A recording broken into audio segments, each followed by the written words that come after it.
Today on the podcast, we'll talk to an archaeologist who has been involved with digs in Israel. We'll ask her what a typical day looks like for an archaeologist on location, how archaeology helps verify the Bible, and even how you can get involved with digs in Israel. All that's coming up on this episode of Digging Deeper.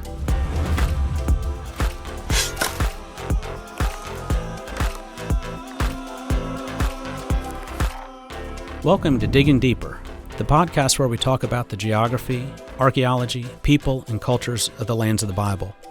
By exploring these areas, we hope to broaden your understanding of the biblical narrative. You can learn more about all of us here at Appian Media and watch our free video series at www.appianmedia.org. Before we start today, though, we do want to talk about our sponsor, Memo Marketing. Recently, Appian Media has teamed with Memo Marketing to update our website, as well as provide a number of other marketing ideas for helping us promote the work we are doing. We are happy to have them on board, and we'll say more about them later in the program. Today we have a very special guest with us, Miss Rebekah Dutton, who lives in Athens, Alabama, and has had a considerable amount of time that she has spent digging, at least three that I know of, 3 times in Israel. And so we wanted to invite her and ask her about some of her digs in archaeology. Hey, Rebekah, how are you? I'm doing great. Thanks for having me. Hey, you're welcome. Glad to have you. How did you get started in biblical archaeology? Go back to kind of the origin story here. All right. So I was a mild-mannered technical writer back in the early 2000s. I graduated with my BA in Communications and Spanish Language in 2008. And I worked in the technical field for a while. My husband and I both did. And after a while, we started wondering if that was it, if the rest of our lives would just be sitting at desks and trying to fight bureaucracy. So we started looking at graduate school, and we were focusing on history. That was really what he and I were both interested in. In 2012, we took a tour with Farrell Jenkins, and Barry was on that tour with us. Yeah. And we started seeing all of the field work going on in the land of Israel. It was so fascinating to see these objects coming out of the ground and the history behind them. And we started realizing, well, isn't archaeology just sort of applied history? And so when we got home, we talked to some friends of ours who had experiences with the academic side of biblical archaeology. We applied to Wheaton College. We were accepted into that, and that kind of began our academic journey into the study. Wow. Okay. So so to do that, where is Wheaton College located? So Wheaton College is in Wheaton, Illinois. It's about 40 minutes outside of Chicago. It's actually a suburb of Chicago. Okay. Yeah.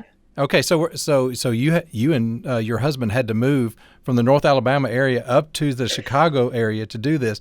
Now, did they have everything there that you need? Were you able to complete the entire degree there at Wheaton? So one of the fascinating things, and one of the things that really drew us to this program, is that it doesn't start in Wheaton. It doesn't start in the United States.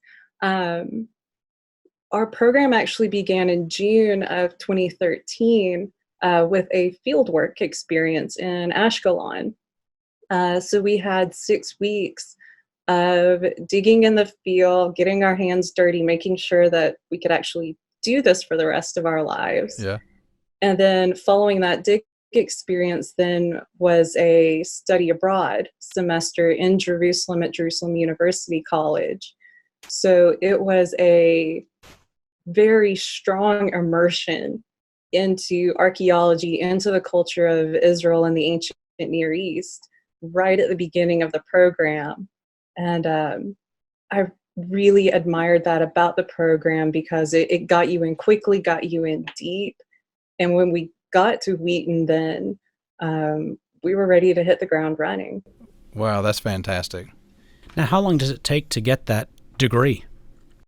It's usually a 2-year degree, so it's not too bad.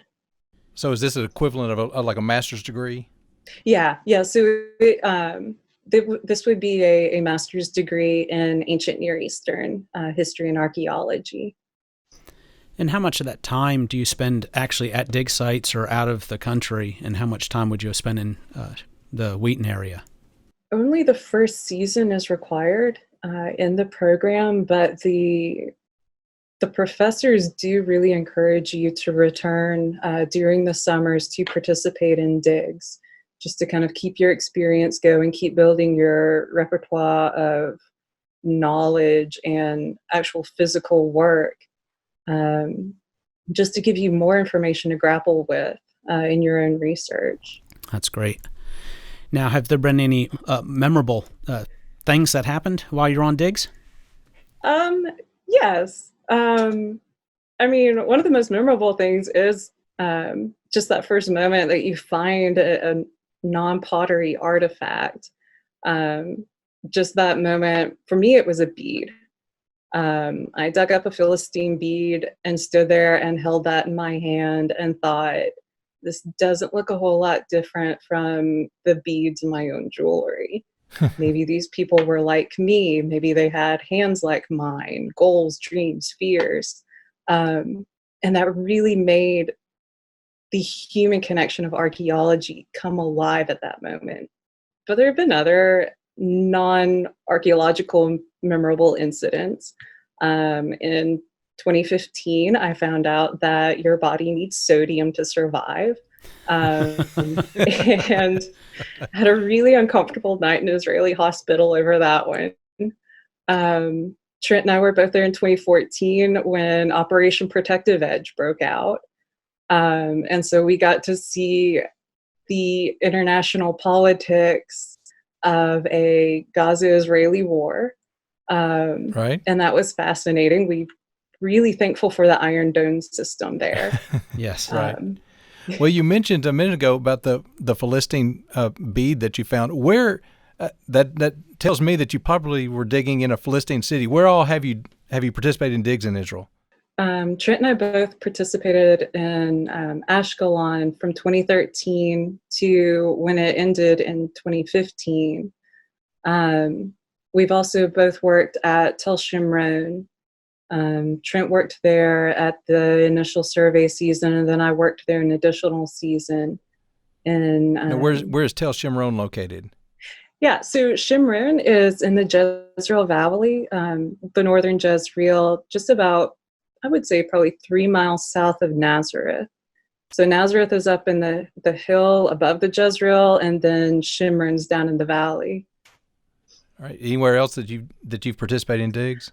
The latest dig that I worked in just this past summer, I started at Tel Bernah in the Shephelah, and that's a border city between the Kingdom of Israel and the Kingdom of Philistia. And so that has a different flavor from the other two sites that I've worked in so far. Wow. That's fantastic. Now, with doing that, though, has there been anything where you look at it and you said, oh, maybe I shouldn't have done this? Has there been any disappointments or things that have cropped up? I think there have not really been a whole lot of disappointments. It's really been something that has become a true passion.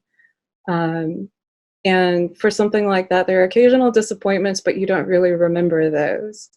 I think one of the greatest challenges that we've encountered and other Christian scholars have encountered is helping overcome the church's prejudice against academia, because that's been used as a bludgeon against the church for so long that we've kind of conceived a fear of it, and we see science and reason and faith as almost a conflict.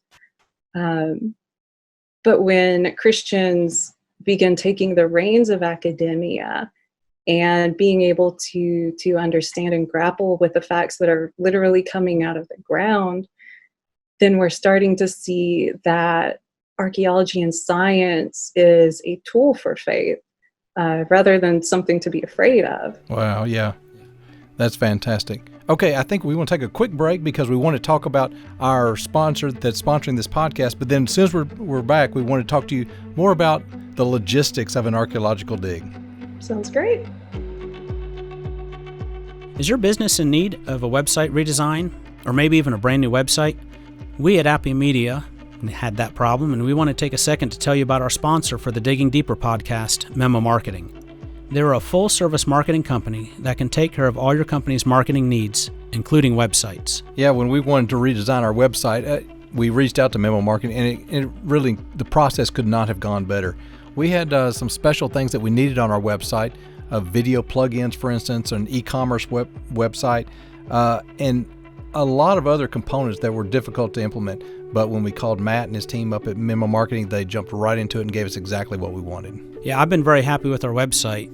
Not only is it a great resource for people who do Bible study, but it works great on different platforms, whether it's your iPhone, your iPad, your laptop. Yeah. And so if your company is looking for a new website, check out Memo Marketing. You can learn more about them at memomarketinggroup.com, memomarketinggroup.com. Okay, we're back with Rebekah Dutton from Athens, Alabama. She's an archaeologist, been over to Israel a number of times to participate in digs all across the country. So tell me what a typical dig day looks like. Well, it's going to start early. Usually our alarm is going to go off about 4 a.m. Wow. Wait a minute, hang on. I don't even think my clock has 4 a.m. on it. I don't think yours has an a.m. Okay, all right. 4 a.m. Okay, wow. Go ahead. Yeah. And a lot of this is because of the climate that we're dealing with. This is a Mediterranean climate, so the weather is beautiful, but it's hot. And most people that aren't from the deep south aren't used to this kind of heat. So you're up at 4 a.m. You're going to grab a quick breakfast, maybe a piece of toast or a cereal bar, hopefully some coffee. And then you're going to be leaving for the field about 5 a.m. So you are usually going to be there right at sunrise, which is spectacular. To be on these high tells, and just to see the sun coming up. So you'll be working in the field until around 9:30, 10 a.m. And at that point, somebody is going to let you know that breakfast is ready. So we're hobbits. We get second breakfast. That's great. And that's going to be a lot more of an elaborate breakfast than your piece of toast and jam. So that's going to be fruit, boiled eggs.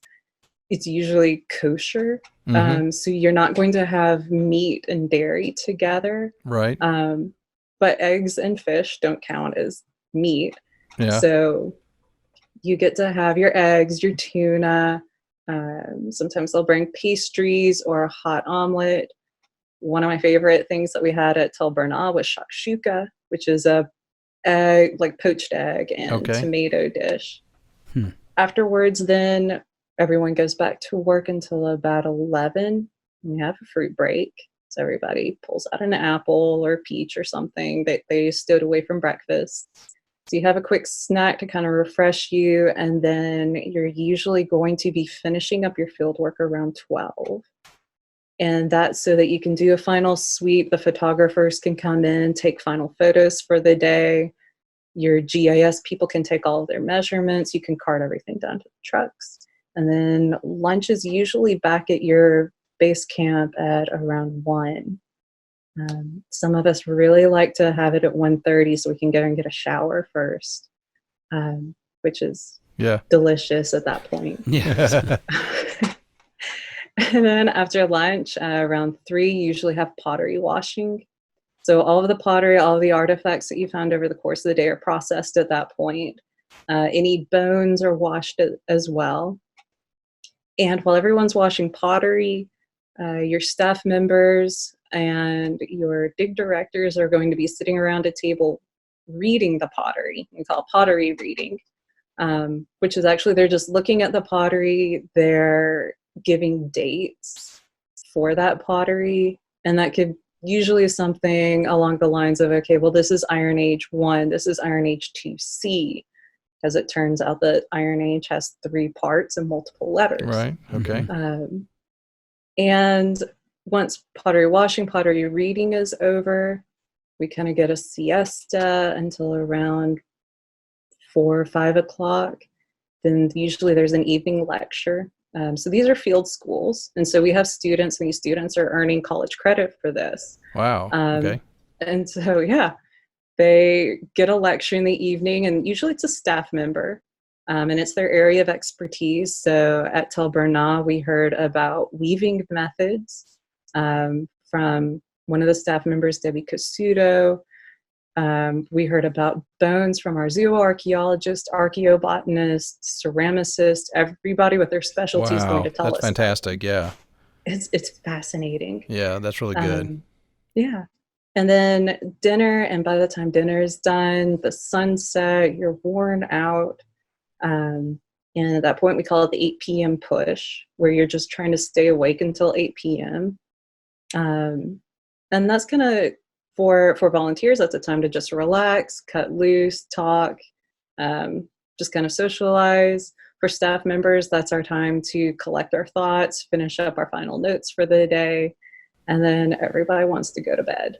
And because your alarm is going to be going off at 4 a.m. That's right. Wow. Okay. Now, do you all live right next to the site, or are you having to be at a remote location and then get bussed in? There have been some expeditions living or camping on this site. I have not worked at any of them. And all of the ones that I've worked with, Ashkelon, Shimron, and Bernat, we're usually staying at a kibbutz or a collective Jewish community nearby. Okay. And they'll either bus us in, or there will be a group of rental cars, and staff members will drive everybody in. Right. Okay, so, if I watch Indiana Jones movies or stuff like that, most of the time an archaeologist is portrayed as a guy going out, is rough. In the case of, Indiana Jones, I guess a good-looking guy, going out into the field and doing all this. What would you say is the percentage of women that actually participate in this over in Israel? So right now in the general field of archaeology, we have almost an equal ratio of men to women. Oh, wow. Okay. It's really interesting. And from every appearance, women are actually beginning to edge out men in numbers in the field. And so we actually have more young women in the field right now than we do men. And so that's really interesting shift that we're beginning to see in a very dirty field. Along with the men, women, how about age groups? What's kind of the average person who's going to be at a dig, whether they're an archaeologist or just a volunteer? Most of the volunteers for the field schools are students. And so we're usually looking at undergrads, so early 20s. Graduate students are going to be in their late 20s to early 30s. And that's the majority of people, just by the nature of it being a field school. But most of the staff, the directors, are going to be in their early to late 30s or older. And we do get older people in the group. I don't want to say senior citizens or anything like that, but people in their 70s and 80s even will be in our numbers. And there's really a job for everybody, all age groups. Right. And so, you kind of think about the idea of, people out there physically digging, but, a 70 or 80-year-old person wouldn't be able to do that. Is there an assortment of jobs? I mean, let's say you were someone like that and wanted to go over and participate. Would they be able to find you a job to do? There is a little something for everybody. Yeah. So most of the field work, a lot of people can participate in, as long as there's not a lot of climbing. And so I've had 70 and 80-year-olds in my squares working with me. I've had people with physical disabilities working with me. We find a little something for everyone. I've had 10, 11, and 12-year-olds. Right. Even doing a little something. So people can always be washing pottery. They can always be helping sort and process artifacts, photographers, people running drones and technology, people making food. There's food. That's always important. Yes. Yeah, food. Those are especially welcome people. Yeah, that's exactly right. Now, you've mentioned a couple of times in which you and Trent went over there, the two of you, to dig. But you've also been over there a couple of times that you mentioned where Trent was not able to go. He had to stay here in the United States and work or something like that. Did you have any apprehensions going over there as a woman, especially by yourself, to participate in this? So there is a stigma that a single woman traveling in the Middle East should be worried about herself. She should be afraid. But I have been more concerned about my personal safety walking through downtown Chicago by myself than I have ever felt in Israel. And I've walked through the old city of Jerusalem at night by myself. I've walked through it with parts of tours. It's all really no different than being in New York or Chicago or San Diego. Right. You just use common sense and be confident about it. Okay. Let's say Dan and I, we've decided that we want to go do something like this. If there's someone listening out there that decides, hey, this is something I'd like to participate in, how'd somebody go about finding different places to go? I mean, you've mentioned 3 different places you've participated in digs. Where does somebody go to find out information about that? So Google is one of the best resources. Okay. So you can always just Google for dig opportunities. Talk to somebody that that's participated. So if somebody wanted to contact me or one of you guys, we have a lot of contacts, a lot of information about digs that are going on and looking for volunteers. The Association for Biblical Research or Biblical Archaeology Review, they all have websites and pages dedicated to current digs and digs with volunteer opportunities. And anyone can sign up. You don't have to have any experience. Physical limitations aren't a problem at the dig. We need as much help as we can get. Yeah, that's fantastic. Now, along those lines, I'm sure you have an opinion about, is biblical archaeology important and why? Yeah, I have strong opinions. I bet. So go ahead and share some with us. So one of the things that we talk about with biblical archaeology is we would love to be able to prove the Bible is true. We would love to find that, if you pardon the expression, the holy grail of biblical artifacts that would leave no doubt in someone's mind that the Bible is God's word with certainty. But we haven't found that yet. And so we can't say that we use biblical archaeology to prove the Bible is true. But what we use it for is to make the Bible real. And so when you're looking at this pottery, when you're walking the land of Israel, the Bible transforms from words on a page to living 3D color. So you can visualize the Philistines, you can visualize the earthenware pots that Rebekah would have been watering Abraham's camels with. You can begin seeing what the people of the Bible saw, feeling the dirt beneath your feet and in your fingernails and your hair. And so for us, the Bible helps bolster our faith in the fact that it's no longer just a floating world. It's no longer events outside of reality, that it happened in a period of Earth's history. And it really happened in a real place with real people. And that's what makes it so fascinating, is that it comes alive. Right. Well, I've heard it referred to before that biblical archaeology illuminates the Bible. And I think what you just said describes that definition so well. But Rebekah, thank you so much for joining us today. We really did enjoy it. Fantastic. Yeah. Thanks for having me. Okay, we may have to have you on some other time too. Absolutely. All right. Well, thank you. Thank you. As we think about the field of archaeology, and specifically biblical archaeology, we need to realize that most of what is out there is not excavated. That takes a lot of time and money, and there's a substantial amount of material out there. I have read that it has been estimated that there are over 25,000 sites with connections to the Old Testament period. Not all of them are even specifically mentioned in the biblical text. Yigdal Yadin estimated that it would take 500 years to excavate Hatzor completely. That's a city that he has been involved with, 25 acres in the upper city and 170 acres in the lower city. During our filming with Searching for a King, archaeologist Gabriel Barkay mentioned that Jerusalem is a black hole. Specifically, there has been very limited excavations. Despite the limited information, what is excavated and uncovered has only helped to confirm the biblical narrative.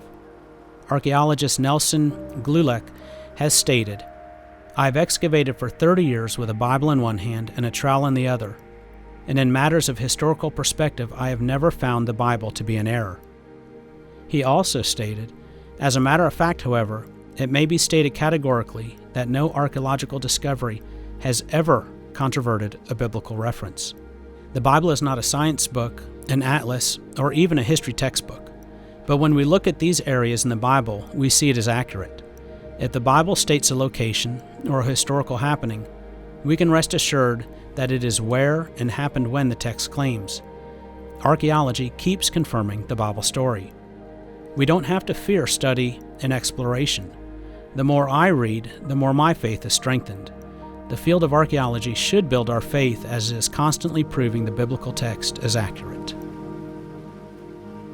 Digging Deeper is a production of Appian Media. We're a non-profit media production company that's 100% crowd-funded. If you're interested in learning more about how you can support Appian Media so we can continue to create more great free content, visit us at appianmedia.org/diggingdeeper. If you'd like to reach out to Dan or myself, you can do so via email.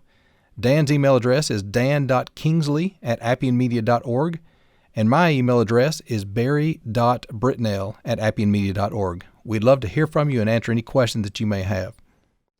Special thanks to all those Appian Media members who are behind the scenes to help put this episode together. And in particular, we're thankful for those who have supported us in the past and continue to do so. Join us next time as Dan and I discuss our favorite places to visit while visiting the lands of the Bible. It's going to be exciting because we're not going to reveal what our list looks like until we're on air together. So join us for the fun. Until then, thank you for joining us, and we look forward to being with you on the next episode of Digging Deeper.